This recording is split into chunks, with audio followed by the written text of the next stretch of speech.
जगातील सर्वात उंच मानवनिर्मित असणाऱ्या बुर्ज खलिफापाशी आता मी उभा आहे आणि माझ्या मागे दिसतोय तुम्हाला बुर्ज खलिफा आणि बुर्ज खलिफाच्या ह्याच दुबईच्या भूमीत रंगला आहे तो आशिया करंडकचा क्रिकेटचा थरार आणि ह्याच थरारामध्ये पाकिस्तान विरुद्ध भारताच्या 1-2 नव्हे तर 3 मॅचेस व्हायची शक्यता आहे आणि निश्चितच येत्या रविवार सुपर संडे असणारे हाय व्होल्टेज ड्रामा असणारे भारत आशिया करंडक स्पर्धेत पाकिस्तान विरुद्ध झुंजणार आहे आणि निश्चितच भारताची सुरुवात दमदार झाली आहे। विजयी सलामी भारतीय संघाने दिली आहे, त्यामुळे ह्या आशिया करंडकमध्ये खऱ्या अर्थाने भारत पाकिस्तानचा असा ऐतिहासिक असा स्पर्धा ही रंगणार आहे, कारण की क्रिकेटच्या इतिहासात पहिल्यांदाच भारत आणि पाकिस्तान हे देश तीनदा एकमेकांसमोर येणार आहे। खरं तर एक विजयाची ऐतिहासिक अशी हॅट्रिक ह्या दुबईच्या भूमीत दिसणार आहे आणि एक हा खरं तर आशिया करंडकचा बुर्ज खलिफा कोण सर करणार हाच खरं तर सवाल सगळ्या क्रिकेट प्रेमींसमोर आहे। पण भारतीय संघाने पूर्णपणे तयारी केली आहे। भारतीय संघाचा जो दम हा निश्चित भारतीय संघाच्या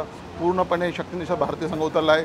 विशेष म्हणजे आपण जर आशिया करंडकचा किंवा T20चा इतिहास पाहिला तर त्या निश्चित त्या स्पर्धेत भारताने आत्तापर्यंत भारताचंच पारड जड राहिलेलं आहे। त्यामुळे दुबई इंटरनॅशनल मैदानात होणाऱ्या या लढतीकडं सगळ्या जगाचं लक्ष असणार आहे।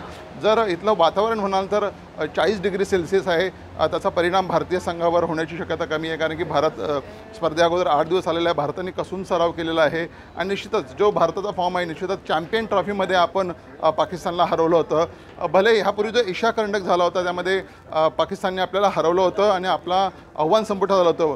तो पराभवाचा बदला घेण्यासाठी पण टीम इंडिया ह्या दुबईच्या मैदानात उतरणार आहे आणि खऱ्या अर्थाने क्रिकेटचा एक अद्भुत असा सोहळा ह्या दुबईच्या मैदानात पाहायला मिळणार आहे। ह्या रविवारी 14 तारखेला, त्यानंतर 21 तारखेला पुन्हा एकदा सुपर 4मध्ये भारत पाकिस्तानची लढत होणार आहे आणि त्यानंतर जर हे दोन संघ क्रमवारीत अग्रस्थानी राहिले तर दोन्ही संघही पुन्हा एकदा अंतिम सामन्यात दिसेल। त्यामुळे 1-2 नव्हे तर 3दा असा हा भारत पाकिस्तानचा थरार ह्या दुबईच्या भूमीत पाहायला मिळणार आहे आणि एक अशी अद्भुत अशी पर्वणी असणार आहे आणि हे जर भारताने यश मिळवलं तर एक नवा इतिहास असेल या बुर्ज खलिफाच्या भूमीत भारताने नोंदवलेला। संजय दुधाने, दुबई।